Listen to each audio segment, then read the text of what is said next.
Columbus America আবিষ্কার করছে নাকি 1496 সালে? এর আগে আমেরিকা ছিল না?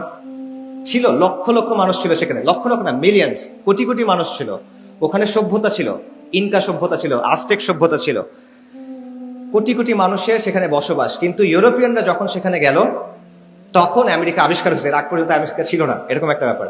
ভাস্কো দা গামা ভারতে আসার সমুদ্র পথ আবিষ্কার করছে, এর আগ পর্যন্ত ভারত লুকানো ছিল, কেউ দেখে নাই। না, এই সমুদ্র পথ আরবরা, পার্সিয়ানরা এবং ভারতীয় মার্চেন্টরা, বণিকরা শত শত বছর বা আরো বেশি ব্যবহার করছে। ভাস্কো দা গামা হলো প্রথম ইউরোপিয়ান যে এটা ইউজ করছে। অর্থাৎ ইউরোপ যখন কোনো কিছু একটা করে তখন এটা মানব জাতির মধ্যে প্রথম হয়ে যায়। ইউরোপের যেটা অবস্থান এটা মানব জাতির জন্য অবস্থান। এইটা হলো এই ফ্রেমিংটার প্রবলেম। যদি ইউরোপ না জানে তাহলে সেটা বাস্তব না, যদি ইউরোপ না দেখে তাহলে এটা আবিষ্কার হয় নাই, যদি ইউরোপ নাম না দেয় তাহলে আগের কোনো নাম নাই। গ্রিনল্যান্ডের সাইজ ওই মানচিত্রে আর আফ্রিকার সাইজ কাছাকাছি, অথচ গ্রিনল্যান্ডের আয়তন কত জানেন কেউ? লাইক 2 মিলিয়ন স্কোয়ার কিলোমিটারের মতো। আফ্রিকার কত? 30 মিলিয়ন স্কোয়ার কিলোমিটার, 15 গুণ। ম্যাপ খুলে দেখবেন গ্রিনল্যান্ড এবং আফ্রিকার সাইজ কাছাকাছি ধরনের। ইউরোপ গুরুত্বপূর্ণ তাই ইউরোপ বড়, আর বাকি যে জায়গাগুলো আছে ল্যাটিন আমেরিকা, এশিয়া, অন্যান্য জায়গা, আফ্রিকা, এগুলো যেগুলো আছে এগুলো যেহেতু এতটা গুরুত্বপূর্ণ না, তাহলে এগুলো ছোট দেখালেও সমস্যা না।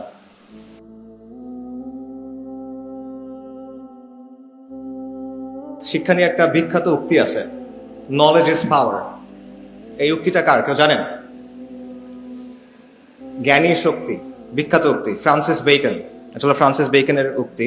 সে হলো 16th সেঞ্চুরি ওই সময়কার একজন ব্রিটিশ ফিলসফার, দার্শনিক এবং স্টেটসম্যান, এবং ইউরোপের যেটাকে সায়েন্টিফিক রেভলিউশন বলা হয় সেটার পেছনে খুব গুরুত্বপূর্ণ একজন ব্যক্তি। তো এই কথাটা যদিও উনি বলছেন ফ্রান্সিস বেকন, বাট কথাটা তার থাকে নাই। কারণ অনেক কথা থাকে যেটা হয়তো বা একজন বলছেন বা একজন লিখছেন, বাট পরবর্তীতে এই কথাটা সবার হয়ে যায়, গণকথা হয়ে যায়। তো ফ্রান্সিস বেকনের কথাটা এরকম হয়ে গেছে, সবাই এই কথাটা গ্রহণ করছে। বিভিন্ন জায়গায় আপনি দেখবেন জ্ঞানী শক্তি, নলেজ ইজ পাওয়ার, এই কথাটা হয়। এবং এই কথাটার একটা অর্থ আমরা ধরে নিছি। যেমন ধরেন আপনি যখন চিন্তা করেন নলেজ ইজ পাওয়ার মানে কি, তখন আমরা এটার একটা ফ্রেম আছে আমাদের মাথায়, এটার অর্থটা আসলে কি। যেমন ধরেন জ্ঞানের আলো মানুষকে আলোকিত করে, জ্ঞান মানুষকে শক্তিশালী করে, শিক্ষা আমাদেরকে শক্তি দেয়, শিক্ষা উন্নয়নের হাতিয়ার, যার যত বেশি জ্ঞান তারা তত বেশি আগায় যাবে, বাঁচতে হলে জানতে হবে, এই টাইপের কিছু কথা কিন্তু আছে জ্ঞানের অর্থ। এটি প্রচলিত অর্থ, এটা আমরা মোটামুটি আমরা যখন মনে করি যে জ্ঞানই শক্তি তখন আমরা এই অর্থটা বুঝি। কিন্তু এটা আসলে একমাত্র অর্থ না, এই কথাটার আরো গভীর অনেক অর্থ আছে। ওই যে বললাম এটা গণ হয়ে গেছে, অনেক মানুষ এই কথাটা গ্রহণ করছে, তাই অনেক মানুষ অনেকভাবে এই কথাটার ব্যাখ্যা তৈরি করছে। তো সেই ব্যাখ্যার কিছু ব্যাপার আমাদের চিন্তা করা দরকার। যেমন মনে করেন আপনি যদি বলেন যে জ্ঞানই হলো শক্তি, তখন প্রশ্ন হবে এই শক্তি অর্জনের উপায় কি? শক্তি অর্জন কে করবে? মনে করেন আমি নিজে অনেক জ্ঞানী হইলাম, কথার কথা, আমি অনেক বই পড়লাম, পরীক্ষা দিলাম, ডিগ্রি হইলো, ঠিক আছে, আমার অনেক জ্ঞান হইলো, আমি শক্তিশালী হচ্ছি। এটা যথেষ্ট কিনা? এটা যথেষ্ট না। আপনার সমাজের মধ্যে জ্ঞান প্রচার করতে হবে, রাইট? তাহলে আপনি শক্তিশালী হতে পারবেন না। সোসাইটির মধ্যে নলেজ লাগবে। আচ্ছা, তো সমাজে জ্ঞান আপনি প্রতিষ্ঠা করবেন, ঠিক আছে, কোন জ্ঞান প্রতিষ্ঠা করবেন? কোন জিনিসটাকে আপনি জ্ঞান বলে চিহ্নিত করবেন আর কোন জিনিসটা জ্ঞানের মধ্যে পড়বে না? জ্ঞানের সংজ্ঞাটাকে ঠিক করবে, জ্ঞানের একটা সীমানা আছে, সেই সীমানাটাকে ঠিক করবে। এই বিষয়টা কিন্তু প্রাসঙ্গিক। এগুলো আমি কেন বলতেছি, কারণ শক্তি নিয়ে কিন্তু সংঘাত হয়। আমরা যখন বলি কোনো কিছু পাওয়ার, পাওয়ার নিয়ে কি হয়? কনফ্লিক্ট হয় না? শক্তি নিয়ে সংঘাত হয়, শক্তির জন্য সংঘাত হয়, হয় না? জ্ঞান নিয়ে কি সংঘাত হয় কিনা? হয়, জ্ঞান নিয়েও সংঘাত হয়। এবং এই লড়াইটা চোখে দেখা যায় না, কিন্তু এই লড়াইটা অনেক গুরুত্বপূর্ণ। এবং এই লড়াইয়ে যে জিতে তার আসলেই অনেক ক্ষমতা তৈরি হয়। এটা অত্যন্ত গুরুত্বপূর্ণ একটা লড়াই। সমাজে মানুষ কি শিখবে এটা যে নিয়ন্ত্রণ করতে পারে তার হাতে অনেক ক্ষমতা। এবং যখন সে একবার এটা নিয়ন্ত্রণ করতে পারে, সমাজের মানুষ ওই সীমানার ভেতরে, ওই ফ্রেমওয়ার্কের ভেতরেই চিন্তা করে। এটাও একটা বড় পাওয়ার। যে ওই পাওয়ারের আলোচনা আমরা যাচ্ছি, এটা আমি কেন বললাম, কারণটা হলো আজকের আলোচনার বিষয়বস্তু হলো যে শিক্ষা ব্যবস্থায় সাম্রাজ্যবাদ। কিন্তু আমি আলাপটা করবো একটু অন্য জায়গা থেকে, সেটা হলো জ্ঞান, শিক্ষা এবং ক্ষমতা, এটার একটা সম্পর্ক আছে। এই সম্পর্কটা কি এবং এটা কিভাবে আমাদের সমাজে, আমাদের রাষ্ট্রে ফাংশন করে, কাজ করে, এই বিষয়টা নিয়ে আমি কিছু আলোচনা করার চেষ্টা করবো। এবং এখানে বারবার ওই কথাটা ঘুরে ঘুরে আসবে যে নলেজ ইজ পাওয়ার। ঠিক আছে, বাট একটু তাত্ত্বিক কথা হচ্ছে, আমি আপনাদের জন্য প্রথমে সহজ কিছু কথা বলি। আমরা একটা কুইজ করি, শিক্ষা নিয়ে যেহেতু আলোচনা, আমি কিছু কুইজ আপনাদের জিজ্ঞেস করি, আপনারা দেখি পারেন কিনা। মনে করেন, মানে প্র্যাকটিক্যাল একটু আলোচনা থাক শিক্ষার ক্ষেত্রে। ধরেন আমাকে অ্যান্সার দেন, পৃথিবীর সবচেয়ে উঁচু পর্বতচূড়া এটার নাম কি? Mount Everest. মাউন্ট এভারেস্ট কখন আবিষ্কার হয়েছে? আচ্ছা পারেন, আচ্ছা ঠিক আছে। আচ্ছা, আমেরিকা মহাদেশ কে আবিষ্কার করছে? কলম্বাস। কখন? পারেন নাই। আচ্ছা, ভারতে আসা সমুদ্র পথ এটা কে আবিষ্কার করছে? Vasco da Gama. কখন আবিষ্কার করছে? আচ্ছা, এটা পারছেন না। অস্ট্রেলিয়া কে আবিষ্কার করছে? একজনও নাই? James cook. আচ্ছা, আপনাদের তো বিসিএস এর প্রসপেক্ট ভালো না তেমন একটা। আচ্ছা ঠিক আছে, এই যে আমি প্রশ্ন করলাম, আপনারা প্রশ্নের উত্তর দিলেন বা ভাবলেন, পারেন না অনেক উত্তর অবশ্য, কিন্তু এই প্রশ্নগুলো নিয়ে আবার একটু ভাবেন। এই প্রশ্নগুলোর মধ্যে একটা সমস্যা আছে, এই সমস্যাটা আপনারা চিন্তা করেন না। এখানে একটা ফ্রেমিং এর প্রবলেম আছে, আমি আপনাকে দেখাচ্ছি ফ্রেমিংটা। এই প্রশ্নগুলো এমনভাবে তৈরি যেখানে আপনি ধরে নিচ্ছেন একটা নির্দিষ্ট অংশ, মানে একটা নির্দিষ্ট পক্ষ আছে যারা এই জিনিসপত্রগুলো আবিষ্কার করছে। এটার মধ্যে একটা প্রবলেম আছে। দেখেন, আমি বললাম মাউন্ট এভারেস্ট কে আবিষ্কার করছে, কখন আবিষ্কার হয়েছে? সরি, হ্যাঁ, আমি এই প্রশ্নটা জিজ্ঞেস করছিলাম যে কখন আবিষ্কার হয়েছে। এটা হলো 1856 সালে। একটা ব্রিটিশ সার্ভেয়ার ছিল, তার নাম হলো অ্যান্ড্রু ওয়াং। সে 1856 সালে সার্ভে করতেছিল ভারত উপমহাদেশ, এবং সে দেখলো যে এটা সবচেয়ে উঁচু পর্বতচূড়া, এবং সে এটার একটা নাম দিল। আচ্ছা, এর আগে এভারেস্ট ছিল না? ওই এলাকার যারা মানুষজন, নেপালের মানুষ, তিব্বতের মানুষ, তারা এভারেস্টকে চিনতো না? তাহলে সে আবিষ্কার করলো কেমন? আচ্ছা, এই জিনিসটা দেখেন যে যেহেতু ব্রিটিশরা তখন প্রথম দেখছে, ব্রিটিশরা এর আগে পর্যন্ত দেখেন নাই, ইউরোপিয়ানরা এর আগে পর্যন্ত দেখে নাই, কিন্তু সাধারণ মানুষ তো দেখছে। নেপালের মানুষ দেখছে, তিব্বতের মানুষ দেখছে, উপমহাদেশের মানুষ দেখছে, তারা দেখা এটা আবিষ্কার হয় নাই। ব্রিটিশরা যখন দেখলো তখন এটা আবিষ্কার হয়েছে। ঠিক আছে, এটা একটা ব্যাপার। আরেকটা বিষয় দেখেন, এটার নাম দেওয়া হলো মাউন্ট এভারেস্ট। এই এভারেস্টকে একটা লোক ছিল, ব্রিটিশ সার্ভেয়ার, সেও সার্ভেয়ার, তার নাম হলো জর্জ এভারেস্ট। এই লোকের নামে মাউন্ট এভারেস্টের নাম দেওয়া হলো, অথচ এই লোক জীবনে এভারেস্ট দেখেই নাই, তার নামে দেওয়া হলো, এবং আজ পর্যন্ত আমরা এই নামটা ব্যবহার করতেছি। অথচ তিব্বতের মানুষরা এবং নেপালের মানুষদের এটার জন্য আলাদা একটা নাম ছিল। নেপালের মানুষদের নামটা ছিল সাগর মাথা, তার একটা নাম তো সাগর মাথা।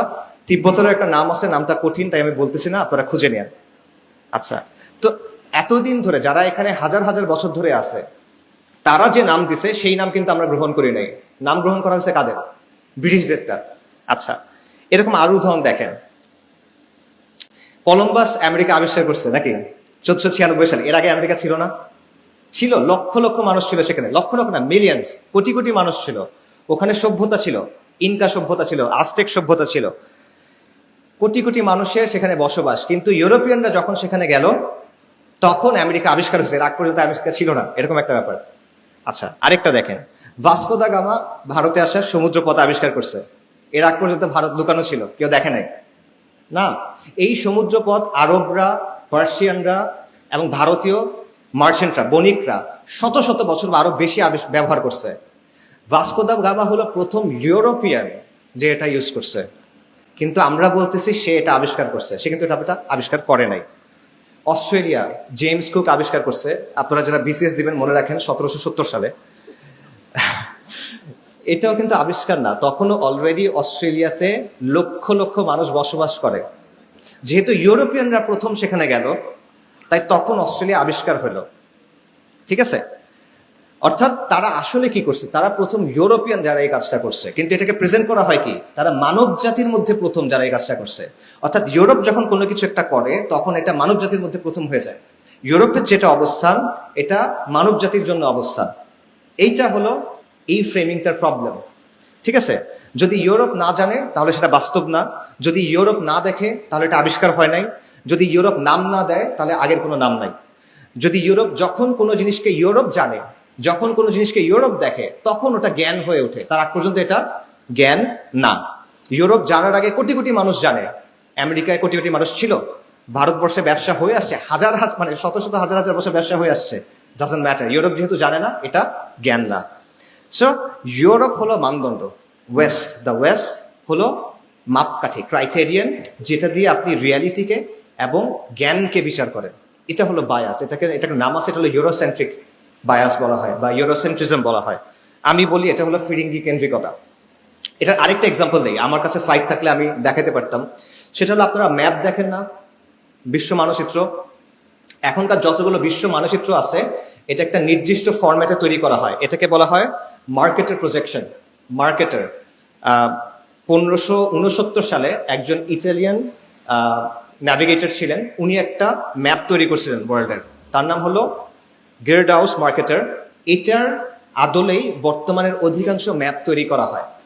এখন এই ম্যাপগুলো যদি আপনারা খেয়াল করেন বা আপনাদের কাছে মোবাইল থাকলে এখন চেক করতে পারেন, দেখবেন ইউরোপ এবং উত্তর আমেরিকাকে, নর্থ আমেরিকাকে বড় করে দেখানো হয়, আফ্রিকা, ল্যাটিন আমেরিকা, এশিয়া ছোট করে দেখানো হয়।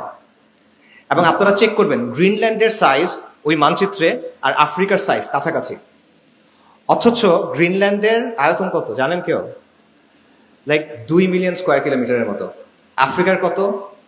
30 মিলিয়ন স্কোয়ার কিলোমিটার, 15 গুণ। ম্যাপ খুলে দেখবেন গ্রিনল্যান্ড এবং আফ্রিকার সাইজ কাছাকাছি ধরনের। ঠিক আছে, এটা কেন? এটা ওই বায়াসের একটা এক্সাম্পল। এটা কিন্তু শুধুমাত্র ম্যাপের ইস্যু না, এটা একটা দৃষ্টিভঙ্গির ব্যাপার, যে পৃথিবীর কেন্দ্র হলো ইউরোপ, ইউরোপ গুরুত্বপূর্ণ তাই ইউরোপ বড়, আর বাকি যে জায়গাগুলো আছে ল্যাটিন আমেরিকা, এশিয়া, অন্যান্য জায়গা, আফ্রিকা, এগুলো যেগুলো আছে এগুলো যেহেতু এতটা গুরুত্বপূর্ণ না, তাহলে এগুলো ছোট দেখালেও সমস্যা না। ঠিক আছে, এটার আপনি অনেক প্র্যাগমেটিক লজিক শুনবেন, বাট এই বিষয়টা সেখানে আছে। এবং এটা কিন্তু বিকল্প আছে, মার্কেটের প্রজেকশন যেটা, এটার বাইরে গল অ্যান্ড পিটার্স প্রজেকশন আরেকটা ধরন আছে ম্যাপ তৈরি করার, কিন্তু এটা কিন্তু আমরা ইউজ করি না।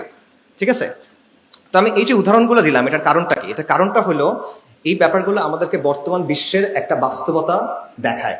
সেটা হলো যে জ্ঞান কি, যেহেতু আমাদের আলোচনা শিক্ষা নিয়ে, জ্ঞান জিনিসটা আসলে কি? কারণ জ্ঞানের ডেফিনিশনের উপর ডিপেন্ড করবে আপনার এডুকেশন সিস্টেম কেমন হবে, রাইট?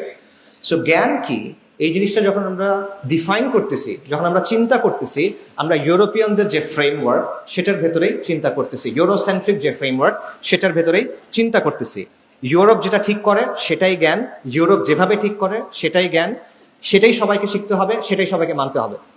এবং ইউরোপ হলো সূচনা বিন্দু, সবকিছুর অরিজিনাল পয়েন্ট হলো ইউরোপ, ওইটার মতো করে আপনার করতে হবে। এটা আপনার অনেক কিছুকে প্রভাবিত করে, শুধুমাত্র এডুকেশন না, আপনার পলিটিক্সকে প্রভাবিত করে, আপনি ডেভেলপমেন্টের ব্যাপারে কিভাবে চিন্তা করেন সেটার ব্যাপারে প্রভাবিত করে, সমাজের ব্যাপারে এটা আপনাকে প্রভাবিত করে, আপনার চিন্তাকে। সো পশ্চিমা লেন্সটাকে বা পশ্চিমের যে দৃষ্টিভঙ্গি, এটাকে যে সর্বজনীন হিসেবে দেখা, এটা এখানে দুইটা কাজ হয় আসলে। একটা হলো পশ্চিমের যে চিন্তা, পশ্চিমের যে অবস্থান, এটাকে আপনি ইউনিভার্সাল ধরতেছেন, এটা সর্বজনীন, বিনা প্রশ্নে এটা সত্য, সবার ক্ষেত্রে সব যুগে সত্য, এটা মনে করতেছেন। দ্বিতীয়ত, অন্য যে জ্ঞান আছে, অন্যদের যে জ্ঞান, যারা পশ্চিমের না, তাদের জ্ঞানটাকে আপনি নাকচ করতেছেন বা তাচ্ছিল্য করতেছেন বা সরায় রাখতেছেন, অপ্রাসঙ্গিক করে রাখতেছেন। এই বিষয়টা এখানে হচ্ছে। এবং এই ব্যাপারটা, এটার মধ্যে একটা পাওয়ারের সম্পর্ক আছে। এই জন্যই আমি বলতেছিলাম যে আমার আলোচনাটা শিক্ষা, জ্ঞান এবং পাওয়ার, এটার সম্পর্কটা নিয়ে।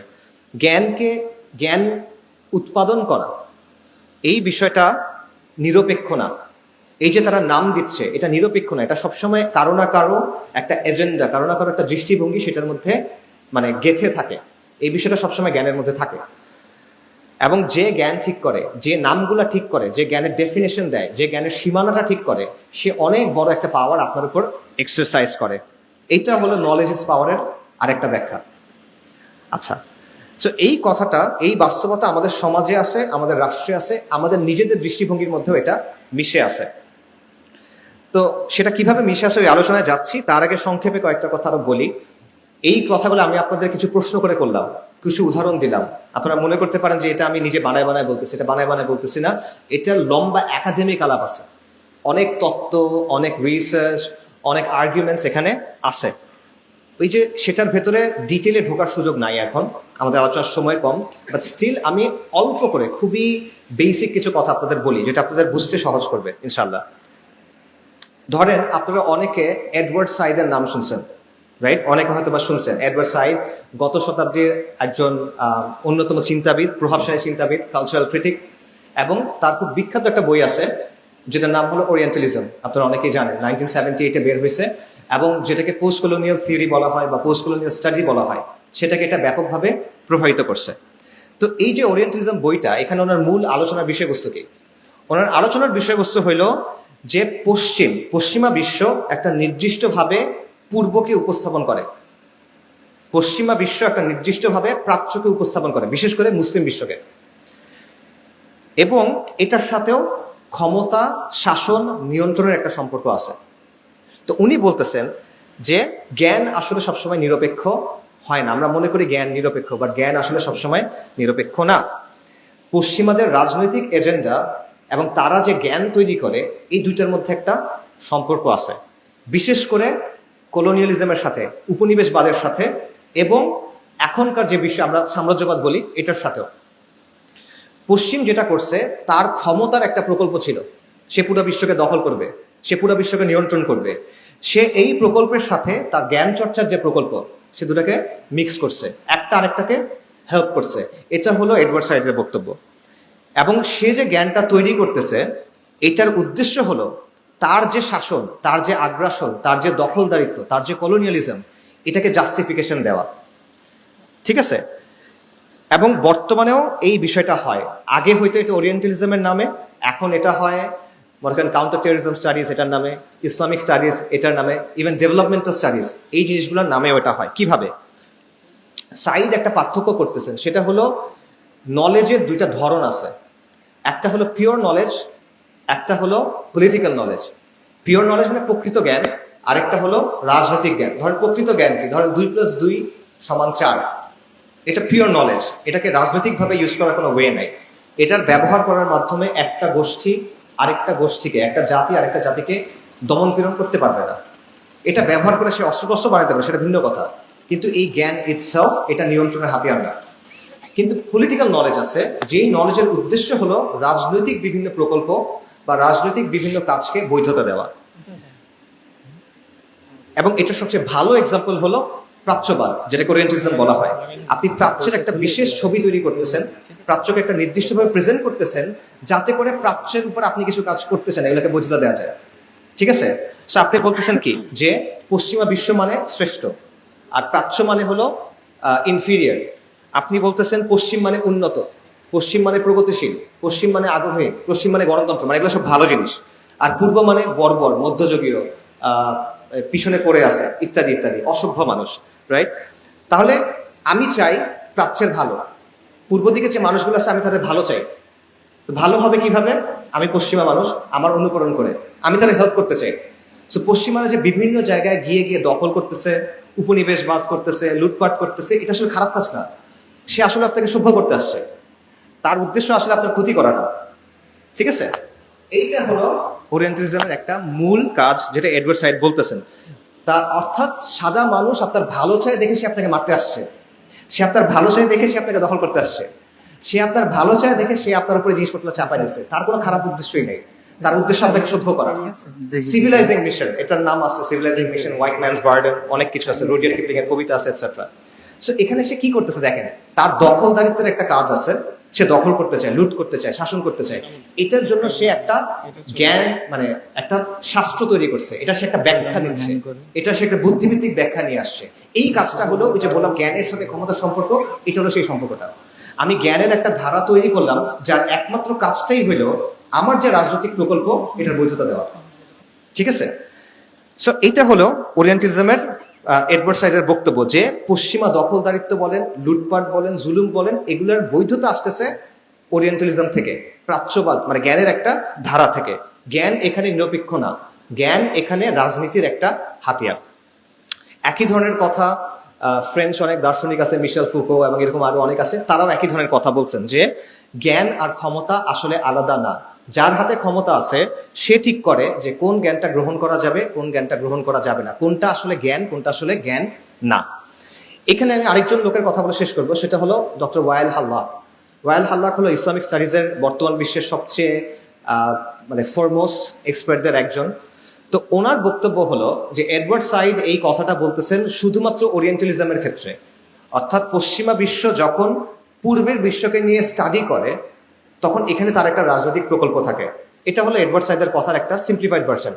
ওয়াইল হাল্লাক বলতেছেন যে এটা শুধুমাত্র প্রাচ্যবেদ মানে ওরিয়েন্টালিজমের ক্ষেত্রে না, এটা অন্য আরো অনেক জায়গায়ও আছে। এটা সোশ্যাল সায়েন্স যে ব্যাপারটাকে আমরা বলি, হিউম্যানিটিজের আন্ডারে যে সাবজেক্টগুলো আছে, এই প্রত্যেকটার মধ্যে এই ব্যাপারগুলো আছে। এই প্রত্যেকটার মধ্যে আপনি এমন কিছু বিষয় মানুষের কাছে সর্বজনীন, প্রশ্নাতীত, সন্দেহের ঊর্ধ্বে হিসেবে তুলে ধরতেছেন, যেগুলো আসলে পশ্চিমের রাজনৈতিক যে প্রকল্প সেটার সাথে যুক্ত। যেমন আপনারা কিছু জিনিস জানেন, যেমন ধরেন মানবাধিকার, যেমন ধরেন গণতন্ত্র, যেমন নারী অধিকার, এগুলো একটা ফ্রেম কিন্তু ওয়েস্টের কাছে আছে। যে ফ্রেমটা নিয়ে এসে সে আপনার দেশে আক্রমণ করা বলেন, আপনার দেশে এইড দেওয়া বলেন, আপনার দেশে হস্তক্ষেপ করা বলেন, এগুলাকে সে জাস্টিফাই করে। ঠিক আছে? সো আগে যেটা হতো, জ্ঞানের উদ্দেশ্য ছিল পশ্চিমা কলোনিয়ালিজমকে বৈধতা দেওয়া, এখন উদ্দেশ্য হলো আমেরিকান লিবারেল সেকুলার যে প্রজেক্ট সেটাকে বৈধতা দেওয়া। সো এই ধরনের অনেক চিন্তা, ওয়াল হাল্লাকের বাইরে আপনি ডি কলোনিয়াল যারা থিঙ্কার আছে তারা অনেকেই এই ধরনের আরো অনেক আলোচনা করছে, আপনারা সেটা দেখতে পারেন। এটার মূল কথা হলো যে যখন আপনি শুধুমাত্র পশ্চিমের যে দৃষ্টিভঙ্গি, তাদের যে জ্ঞানের সংজ্ঞা, তাদের যে জ্ঞানের সীমানা, এটাকে যদি আপনি চূড়ান্ত হিসেবে গ্রহণ করে নেন, তাহলে আপনি অলরেডি অন্য সবগুলোকে নাকচ করতেছেন এবং আপনি তার নিয়ন্ত্রণের ভিতরে ঢুকে গেছেন। এটা হলো রিয়ালিটি। যে কোনো নিয়ন্ত্রণের প্রক্রিয়া আলটিমেটলি চিন্তা থেকে শুরু হয়, এবং যে কোনো প্রতিরোধের প্রক্রিয়া আলটিমেটলি চিন্তা থেকে শুরু হয়। ঠিক আছে? সো এটা হলো বাস্তবতা। তো আমাদের বর্তমানের সাথে এটা সম্পর্ক কি? আমি অনেক তত্ত্ব বলছি, বর্তমানের সাথে সম্পর্ক কি? আমাদের পুরা দেশের, আমাদের রাষ্ট্রে, আমাদের শাসন ব্যবস্থায়, আমাদের শিক্ষা ব্যবস্থায়, আমাদের সমাজ ও সংস্কৃতিতে দুইটা শক্ত বায়াস আছে, যেটা আপনারা দেখবেন। একটা হলো পশ্চিমা বায়াসটা, আরেকটা হলো কলকাতা কেন্দ্রিক একটা বায়াস। ঠিক আছে? আমি আপনাদের এক্সাম্পল দিই, আপনারা মিলান। ধরেন আমাদের ইতিহাসের বইগুলাতে সুলতানি আমলের যে শাসন বা আওরঙ্গজেব, এই টাইপের শাসকদের কিভাবে দেখা হয়? দখলদার, দাঙ্গাবাজ, তাই না? আর হিন্দু যে শাসক আছে, বৌদ্ধ যে শাসক আছে, তাদের কিভাবে দেখা হয়? এটা হলো আমাদের গৌরবের সময়। এটা হলো কলকাতা কেন্দ্রিক বায়াসের একটা এক্সাম্পল। আরেকটা দেখেন, আমাদের সমাজ বইগুলোতে কলকাতার নবজাগরণ, যেটা হলো হিন্দু সমাজের ভেতরে একটা সংস্কার মুভমেন্ট, সেটা নিয়ে 4-5 পৃষ্ঠা লম্বা আলোচনা। আর আপনি মুসলিম সমাজের মধ্যে যে সংস্কার আন্দোলন আছে, তাদের নিয়ে আলোচনা দেখেন, 1 প্যারা 2 প্যারা। এটা আমি নিজে খুঁজে দেখছি। 23 সালে, ওই 24 সালের শুরুতে আমরা এগুলো খুঁজে দেখছিলাম। হাজী শরীয়তুল্লাহ, ফরাইজি আন্দোলন, তিতুমির, শাহ ওলিউল্লাহ মুহাদ্দিস দেলভি, ঠিক আছে, সাইয়েদ আহমেদ শাহিদ, ওলামায়ে দেওবন্দ, বা এই টাইপের যত মুভমেন্ট আছে, এগুলো নিয়ে কোনো আলোচনা আপনি পাবেন না। অল্প অল্প কিছু আলোচনা হয়তো বা ফরাইজিদের নিয়ে আসে। এটা সে তুলনা করেন রাজা রামমোহন রায়কে নিয়ে কত লম্বা আলোচনা, ঈশ্বরচন্দ্র বিদ্যাসাগরকে নিয়ে কত লম্বা আলোচনা। বায়াসের একটা এক্সাম্পল এটা। আচ্ছা, ব্রিটিশ বিরোধী আন্দোলনে মুসলিমদের যে লম্বা গৌরবের ইতিহাস, এটা আপনি পাচ্ছেন না।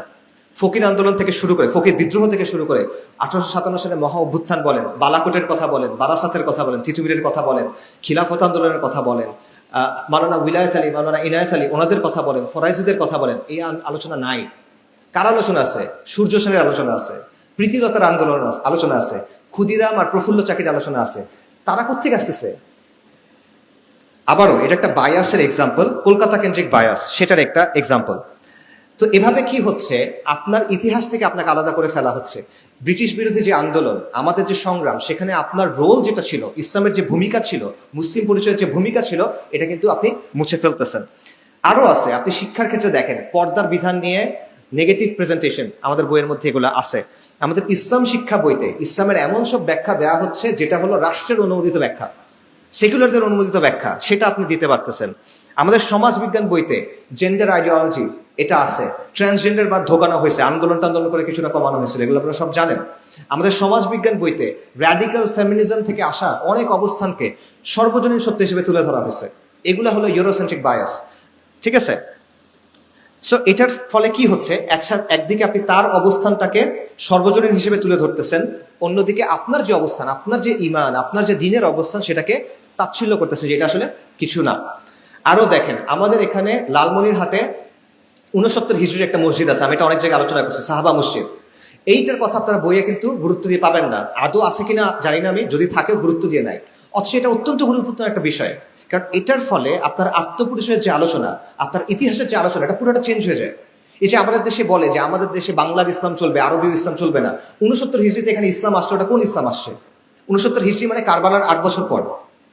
সাহাবারা দুনিয়াতে তখনও রাদিয়াল্লাহু আনহুম ফার্স্ট জেনারেশন দুনিয়াতে আছেন, ওই অবস্থায় যদি ইসলাম বাংলায় আসে, সেটা কোন ইসলাম?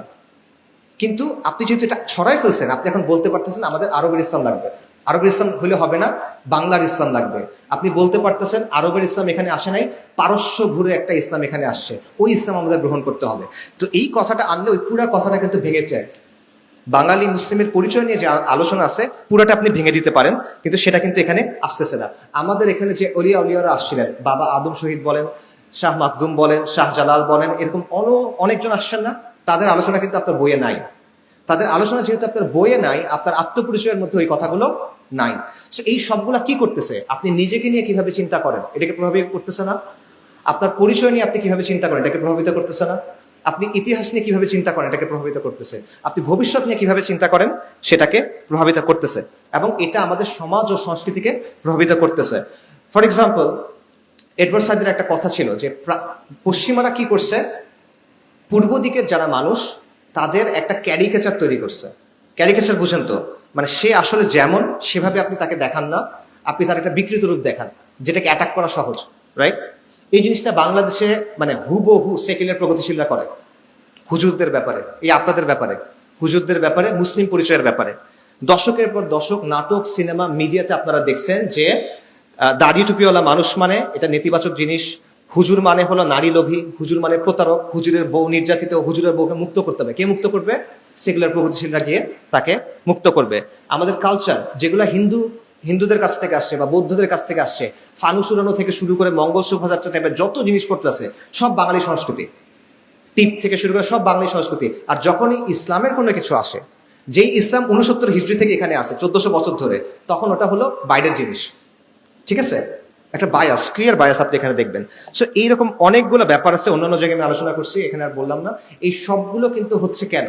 কারণ আমাদের সমাজের শিক্ষা, আমাদের সমাজের জ্ঞান, আমাদের সমাজের চিন্তা দুইটা লেন্সের ভেতর দিয়ে আসতেছে। একটা হলো ইউরোসেন্ট্রিক বায়াস, আর একটা হলো কলকাতা সেন্ট্রিক একটা বায়াস। আচ্ছা, সো এইটা হলো নলেজ ইজ পাওয়ারের আরেকটা রিয়ালিটি, যে নলেজকে নিয়ন্ত্রণ করে তারা এইভাবে সমাজকে, সংস্কৃতিকে, রাজনীতিকে নিয়ন্ত্রণ করতে পারে। এবং এই পাওয়ারটা বাংলাদেশে কারা এক্সারসাইজ করে?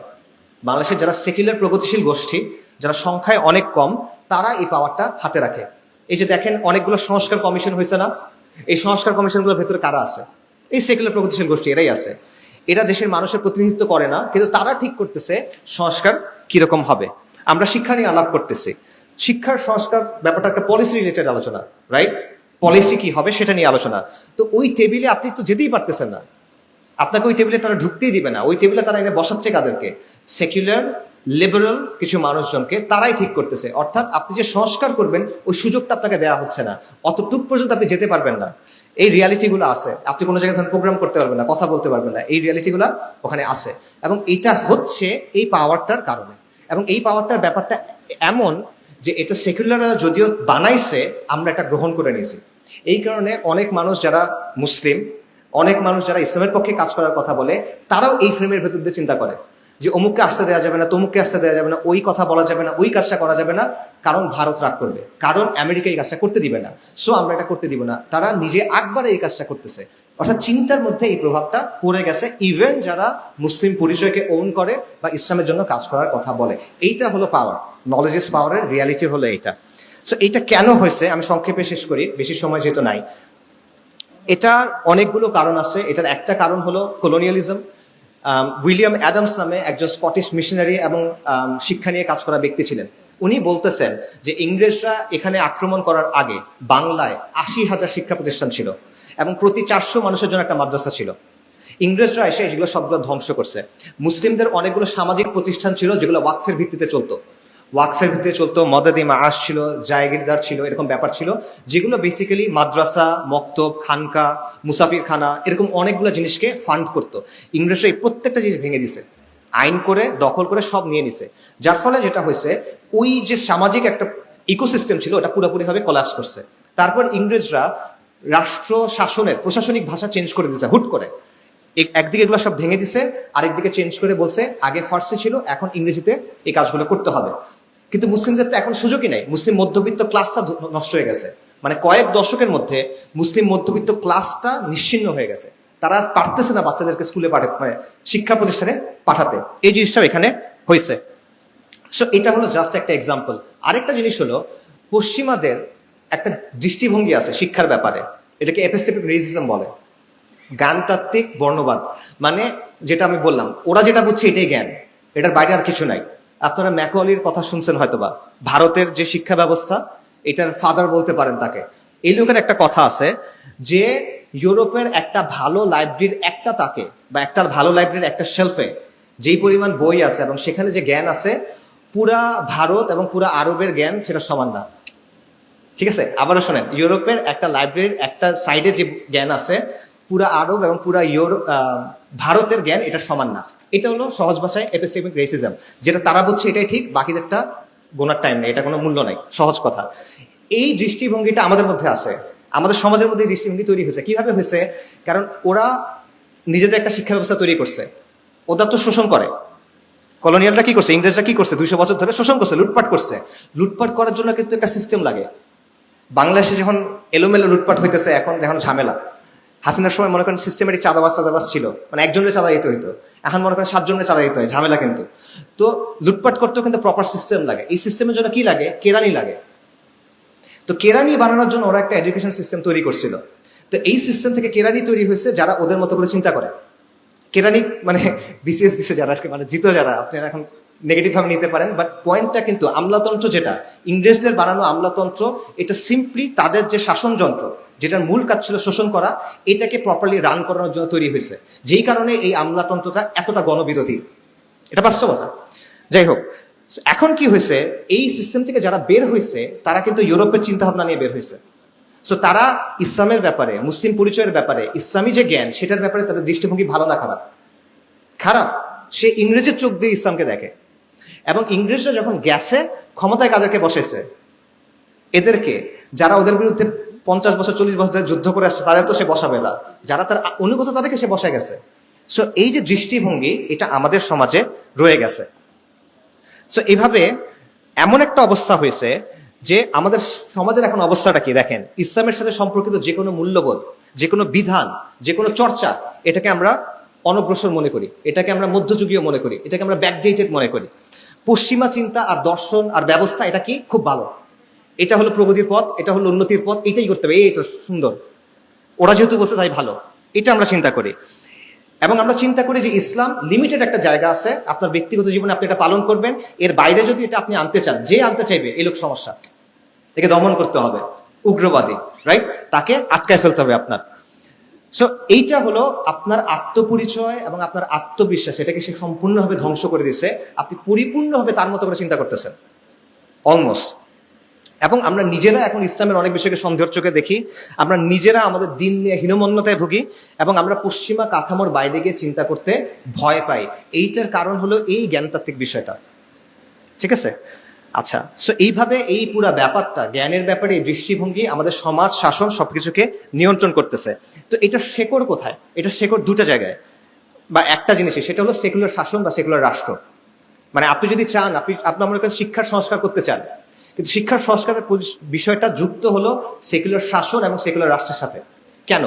দেখেন, সেকুলার শাসন আমাদের এখানে চাপায় দেওয়া হয়েছে, এটা কিন্তু মানে ন্যাচারালি এখানে তৈরি হয় না, ফিরিঙ্গিরা এসে এটা আমাদের উপর চাপায় দিছে, এবং এটা তাদেরকে বল প্রয়োগের মাধ্যমে টিকায় রাখতে হয়।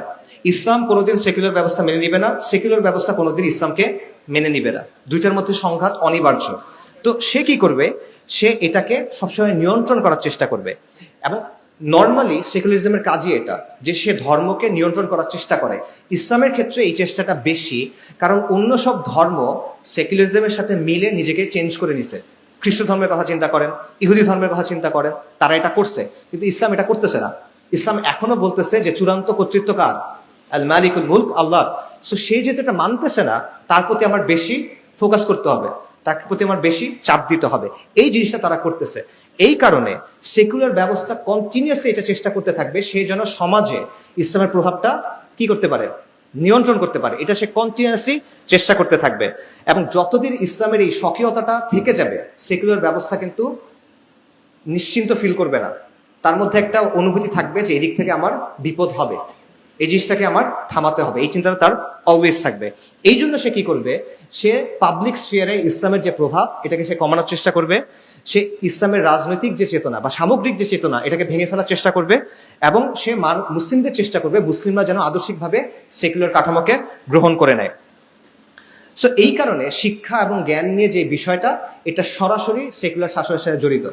এবং আবারও এটা অন্য একটা ভাবে চিন্তা করতে পারে, সেটা হলো আধুনিক যে শাসন, এটা দুইটা দিক আছে। একটা হলো রাষ্ট্রের বল প্রয়োগের ক্ষমতা, একটা হলো রাষ্ট্রের মানুষের চিন্তাকে নিয়ন্ত্রণ করার ক্ষমতা। একটা হলো শক্তি প্রয়োগ, একটা হলো সম্মতি উৎপাদন। শক্তি প্রয়োগ কিভাবে হয়? আর্মি, পুলিশ, বিচার বিভাগ, র্যাব, ট্যাব, এই যেগুলো আছে, এদের কাজ কি? আপনাকে পিটায় সোজা রাখা, রাইট? সহজ ভাষায় এটার কাজ এটা। কিন্তু এর বাইরে কিছু জিনিস আছে যেটার কাজ হলো আপনার চিন্তাটা একটা লাইনের মধ্যে রাখা। আপনি যদি বাইরে গিয়ে চিন্তা না করেন, বরং আপনি এটাকে ভালো বলে মেনে নেন, এটা সে করাইতে চায়। কারণ স্রেফ অস্ত্রের জোরে আপনি দীর্ঘমেয়াদে কোনো শাসন টিকে রাখতে পারবেন না। কন্টিনিউয়াসলি মেরে কেটে এটা করা যায় না। মানুষের চিন্তাটাকে যদি আপনি নিয়ন্ত্রণ করতে পারেন, মানুষ যদি একবার মনে করে যে না ঠিক আছে, এটা খারাপ কি, ভালো তো, এটার জন্য আমরা গ্যাঞ্জামে কেন যাব, তখন কিন্তু আপনি এটা পারবেন। সো এই জিনিসটা এখানে খুব গুরুত্বপূর্ণ, এবং আদর্শিক কিছু ব্যাপার রাষ্ট্রের জন্য ইউজ করে যাতে করে সে সমাজকে, সমাজের মানুষের চিন্তাকে নিয়ন্ত্রণ করতে পারে। এবং এটার জন্য কি কি ইউজ করে, সে এখানে ইউজ করে মিডিয়া, সে এখানে ইউজ করে বিভিন্ন প্রতিষ্ঠান এবং সংস্কৃতি, এবং সে ইউজ করে শিক্ষা ব্যবস্থা। সে শিক্ষা ব্যবস্থার মধ্য দিয়ে আপনাকে কিছু জিনিসপত্র ছোটকাল থেকে বুঝায় দেয়, মগজ ধোলাই করে সহজ ভাষায়, যাতে করে আপনি এটার বিরোধিতা না করেন, যাতে করে আপনি এটাকে প্রশ্ন না করেন, যাতে করে আপনি মনে করেন যে না, এই জিনিসটা আমার জন্য ভালো। সো যাই হোক, আমি যদি শেষ করি, সেটা হলো আলটিমেটলি আপনি যদি এখানে আমাদের আলোচনার যে টপিক, আপনি যদি এই যে শিক্ষায় সাম্রাজ্যবাদ বলেন অথবা পশ্চিমের যে নিয়ন্ত্রণ, কলকাতা কেন্দ্রিক যে বায়াস, এগুলো থেকে যদি আপনি বের হইতে চান, তাহলে আপনার এই সমস্যার কেন্দ্রটাকে বুঝতে হবে। এই সমস্যাটা কোত্থেকে আসতেছে? এই সমস্যাটা আসতেছে এই সেকুলার শাসন এবং সেকুলার রাষ্ট্র ব্যবস্থা থেকে। এটা বিচ্ছিন্ন কোনো ইস্যু না, ঠিক আছে? আপনি মনে করেন সহজ ভাষায়, আপনি চাচ্ছেন শিক্ষায় ইসলামকে আনতে, প্রাইমারি স্কুলে শিক্ষায় ইসলাম আনুক, আপনি এটা চান, ওকে ফাইন, খুব ভালো হচ্ছে। কিন্তু সে তো আপনাকে দিবে না। কে দিবে না? সেগুলো রাষ্ট্র কাঠামো আপনাকে দিবে না। সে বলবে তোমাকে আমি এখানে এটা দিতে আনতে পারে, তোমাকে এটা আমি করতে দিতে পারি না, সে আপনাকে এটা বলবে। কারণ এটা কি, তার অস্তিত্বের সাথে জড়িত। একটু আগে যেটা বললাম, ইসলামকে তার কন্টিনিউয়াসলি নিয়ন্ত্রণ করতে হবে। এবং দ্বন্দ্বটা এই কারণে আসলে শিক্ষার না, শিক্ষাটা এটা একটা গুরুত্বপূর্ণ অংশ, বাট দ্বন্দ্বটা হলো ইসলামের সাথে সেকুলার ব্যবস্থার দ্বন্দ্ব। এটার একটা ম্যানিফেস্টেশন, এটার একটা উপসর্গ, এটার একটা প্রকাশ হলো এই জ্ঞান নিয়ে, এই শিক্ষা ব্যবস্থা নিয়ে দ্বন্দ্ব, সেটা। সো আপনি যদি এই মূল দ্বন্দ্ব সলভ করতে না পারেন, দীর্ঘমেয়াদে আপনার কোনো সংস্কার আসবে না। এখন এই মানে সমাধানটা আপনি কিভাবে করবেন? দেখেন, আমাদের সমাজে যতগুলো তর্ক আছে, তার বেশিরভাগ তর্ক আপনি দেখবেন এই ইউরোসেন্ট্রিক যে বায়াস, অর্থাৎ পশ্চিমা লেন্স দিয়ে দেখা, এটার সাথে জড়িত, এবং ইসলাম আর সেকুলার ব্যবস্থার যে দ্বন্দ্ব, সেটার সাথে জড়িত। আমি আপনাদের একটা সহজ এক্সাম্পল দিই। এখন অনেক আলোচনা হচ্ছে নারী কমিশন নিয়ে। নারী কমিশনের কিছু বক্তব্য, এটা নিয়ে উলামায়ে কেরাম এবং ইসলামপ্রিয় জনতা, সাধারণ মানুষও এটার বিরুদ্ধে সবাই কথা বলতেছে, রাইট? আচ্ছা, এখানে তর্কগুলো আসলে কেন হচ্ছে বলেন তো? নারী কমিশন অধিকারের ব্যাপারে কিছু অবস্থানকে ধ্রুব সত্য মনে করে। নারীর অধিকারের ব্যাপারে তারা কিছু অবস্থান আছে যেগুলোকে তারা ধ্রুব সত্য মনে করে, এবং তারা মনে করে সমাজ এবং শাসন এগুলো অনুযায়ী চলা উচিত। এটাই তো অবস্থান। এইটার ভিত্তিতে তারা কিছু পলিসি সাজেশন তৈরি করছে, যে আপনার আইনগুলো এভাবে বদলান, আপনার রাষ্ট্র কিভাবে সংস্কার করেন, এটাই তো। আর আপনি এটা বিরোধিতা করতেছেন কেন? আপনি বলতেছেন এটা ইসলামের সাথে সাংঘর্ষিক, এটা আমাদের আমাদের দিন, আমাদের তেহজিব তামাদ্দুন, এটা সাথে সাংঘর্ষিক, এটা আমাদের পরিচয়ের সাথে সাংঘর্ষিক, এটাই তো। তা আলটিমেটলি তর্কটা হলো, সেগুলো আপনাকে কি বলবে, যে তুমি যে বিরোধিতা করতেছো এটা তো আসতেছে ইসলাম থেকে, তুমি কোরআনের কারণে বিরোধিতা করতেছো, তুমি সুন্নাহর কারণে বিরোধিতা করতেছো, তুমি তোমার বিশ্বাসের কারণে বিরোধিতা করতেছো। এই বিশ্বাস তো আমরা মানি না। এটা টক শোতে আলোচনা হয়েছে, আপনারা হয়তো দেখছেন, যে ইসলাম মানে না, যে ইসলাম পালন করতে চায় না, তার জন্য তো একটা সলিউশন দিতে হবে। আপনি সবার উপর ইসলামের সলিউশন চাপাই দিতে পারবেন না, রাইট? এটা তাদের কথা। আচ্ছা, এখন কি করতে হবে তাহলে? আমাদেরকে ইসলামের সমাধান দেওয়া যাবে না, আমাদের একটা সর্বজনীন সমাধান দিতে হবে, এমন সমাধান যেটা সবার জন্য প্রযোজ্য, রাইট? এটা তারা বলে। আর সর্বজনীন সমাধান কোনটা? যেটা সেকুলার সমাধান, সেটা। তো এই প্রশ্নের উত্তর কি? এই প্রশ্নের উত্তর দিতে গিয়ে আমরা আটকায় যাই, আমরা অনেকে আটকায় যাই, বাট প্রশ্নের উত্তরটা আসলে খুব সোজা। চিন্তা করেন, তারা যেই বিষয়গুলোকে সঠিক মনে করতেছে, তারা যে বিষয়গুলোকে কাম্য মনে করতেছে, এই মনে করার পেছনে ভিত্তিটা কি? এটা কোত্থেকে আসতেছে? আপনি যখন বলেন যে আমি মনে করি 5 ওয়াক্ত সালাত আদায় করা উচিত, কথার কথা, আপনি বলতেছেন এটা ভিত্তি কি? কোরআন থেকে আসতেছে। পরিবারের পিতা হলো দায়িত্বশীল, এটা কোত্থেকে আসতেছে? নবী সাল্লাল্লাহু আলাইহি ওয়াসাল্লাম হাদিস থেকে আসতেছে, তাই তো? আচ্ছা, আপনার ভিত্তিটা আপনি জানেন, তার ভিত্তিটা কি? সে যখন বলে, তারা মানবাধিকারের কথা যখন বলে, তার ভিত্তি হলো আন্তর্জাতিক মানবাধিকারের যে আলোচনা, যেটা কে তৈরি করছে? জাতিসংঘ, পশ্চিমারা তৈরি করছে, সেখান থেকে আসতেছে।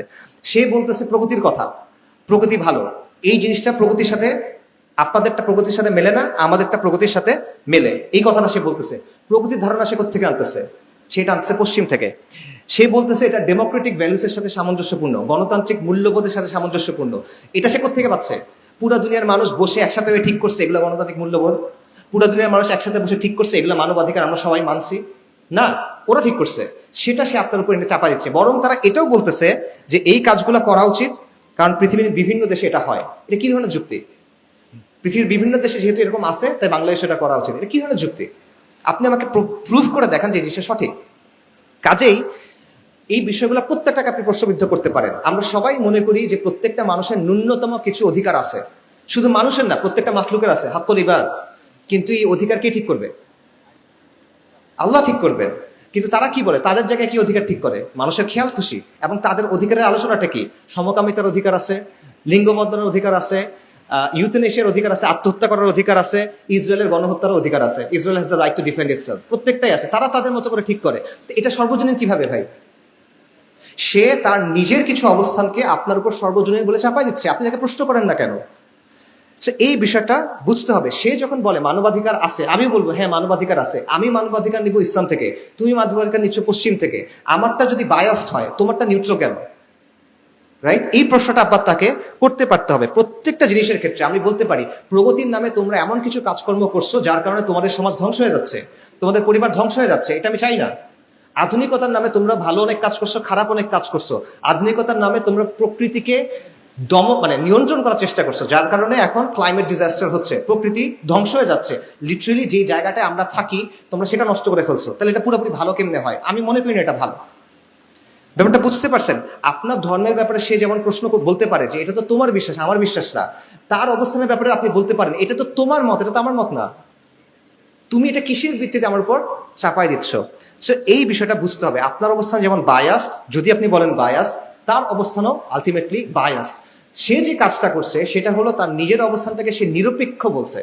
মনে করেন আপনি সালিশ করবেন, সালিশের মধ্যে যে সালিশ হয় তার কিন্তু নিরপেক্ষ হইতে হয়, রাইট?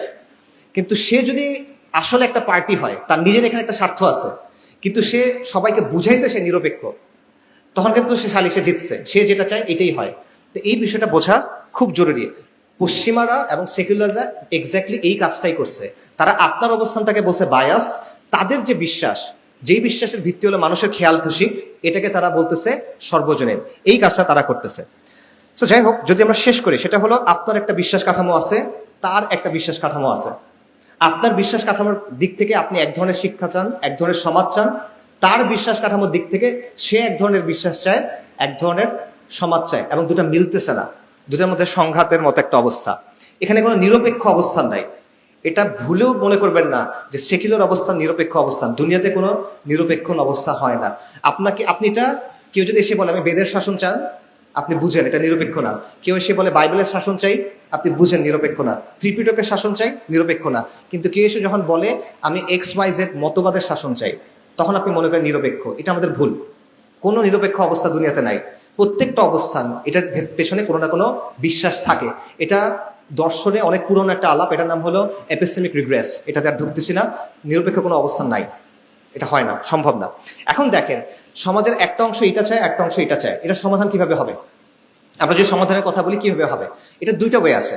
একটা হলো ডায়ালগ, আলোচনা করা।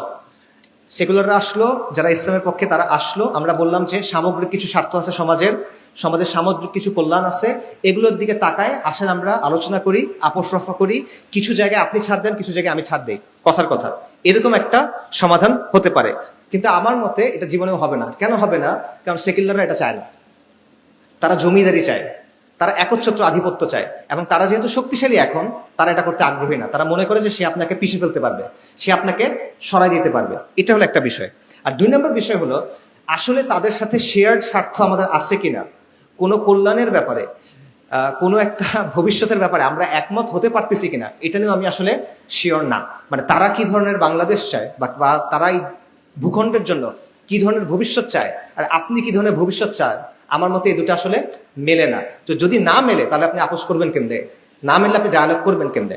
আচ্ছা, আর যদি ডায়ালগ না হয় তাহলে অপশনটা কি? একটা অপশন বললাম ডায়ালগ, আরেকটা কি? একটা হলো ডমিনেশন, নিয়ন্ত্রণ করা, আধিপত্য করা। এবং এটাই এখন ওরা করতেছে। ওরা আমাদের উপর পিওর অ্যান্ড সিম্পল আধিপত্য করতেছে। কিভাবে করতেছে? রাষ্ট্রযন্ত্রের মাধ্যমে, প্রতিষ্ঠানের মাধ্যমে, কালচারাল হেজেমনির মাধ্যমে এবং ফোর্সের মাধ্যমে, লিটারাল শক্তি প্রয়োগের মাধ্যমে তারা আপনাকে নিয়ন্ত্রণ করতেছে। এবং এটা তারা পাইছে কিভাবে? কারণ ব্রিটিশদের রাষ্ট্রযন্ত্রটা তারা পাইছে। ব্রিটিশরা তো কি করছিল? আমাদেরকে মেরে কেটে নিয়ন্ত্রণ প্রতিষ্ঠা করছিল, সেটাই তারা পেয়ে গেছে। পাশাপাশি তারা সাংস্কৃতিক এবং সামাজিক বিভিন্ন বয়ান বানাইছে, প্রতিষ্ঠানগুলোর উপর তাদেরই নিয়ন্ত্রণ ছিল, সেটার মাধ্যমে সে এখন এই ব্যাপারগুলো কন্ট্রোল করতেছে, আধিপত্য করতেছে। কাজেই আপনি যদি এটাকে কাউন্টার করতে চান, এটি আসলে মূল কথা, আপনি যদি এটাকে কাউন্টার করতে চান, হ্যাঁ ঠিক আছে, সংস্কারের অনেক আলোচনা আমাদের করতে হবে, কারণ কোনো সমাধান একদিনে আসে না। বাট আপনি যদি আলটিমেটলি এটাকে চেঞ্জ করতে চান, তাহলে আপনার খালি সংস্কার নিয়ে চিন্তা করলে হবে না, আপনারও বুঝতে হবে যে এটা সলিউশন হলো ওদেরকে ডমিনেট করা। এটা সলিউশন হলো সে আপনার উপর আধিপত্য কায়েম করছে। আপনি যদি দীর্ঘমেয়াদী সমাধান চান, আপনাকে এই জিনিসটা ভেঙে ফেলে আপনার হক আদায় করতে হবে। সেটা যে কোনো মিনসে আপনার জরুরি, সেটা আপনার সব করতে হবে। এটা কিভাবে হবে? মানে কেউ যখন আপনার হক দিতে চায় না, আপনি তার কাছ থেকে হক নিবেন, সে আপনার উপর চাপাই দিচ্ছে, আপনি সুন্দর করে বললেন, সে শুনল না, এখন আপনি কি করবেন বলেন? চলে যাবেন? আচ্ছা হক দরকার নেই আমার, কি করবেন? এটা হলো ডমিনেশন। এই জিনিসটা লাগবে। সো সে যদি না থামে, সে যদি না শোনে, তাহলে তাকে বাধ্য করতে হবে। সিম্পল, দুনিয়ার নিয়ম এটা। আপনি অনেক সুন্দর সুন্দর কথা বলতে পারেন, বাট দুনিয়ার নিয়ম হলো এটা আমাদের মাথায় রাখতে হবে। এবং এটা কিভাবে করবেন? এখানে অবশ্যই সংস্কারের বিভিন্ন কাজের কথা আসবে, এখানে আদর্শিক লড়াইয়ের কথা আসবে, এখানে সামাজিক শক্তির কথা আসবে, সামাজিক আন্দোলনের কথা আসবে, জ্ঞান চর্চার বিকল্প ধারা তৈরি এটার কথা আসবে, শক্তির ব্যবহার এটার কথাও আসবে। এটা হলো প্লেন অ্যান্ড সিম্পল রিয়ালিটি। কারণ শিক্ষাটা শুধু কারণ তর্কটা শুধুমাত্র শিক্ষা নিয়ে না, তর্কটা শুধুমাত্র জ্ঞান নিয়ে না, এটার সাথে ক্ষমতার একটা প্রশ্ন জড়িত। ক্ষমতার প্রশ্নের সমাধান শুধুমাত্র তত্ত্ব দিয়ে হয় না, ক্ষমতার প্রশ্নের সমাধান শুধুমাত্র জ্ঞান চর্চা করে হয় না, ক্ষমতার প্রশ্নের সমাধান শুধুমাত্র সংস্কারের মাধ্যমে হয় না। Knowledge is power. আখিরে দাওয়ানা আলহামদুলিল্লাহি রাব্বিল আলামিন। আসসালামু আলাইকুম।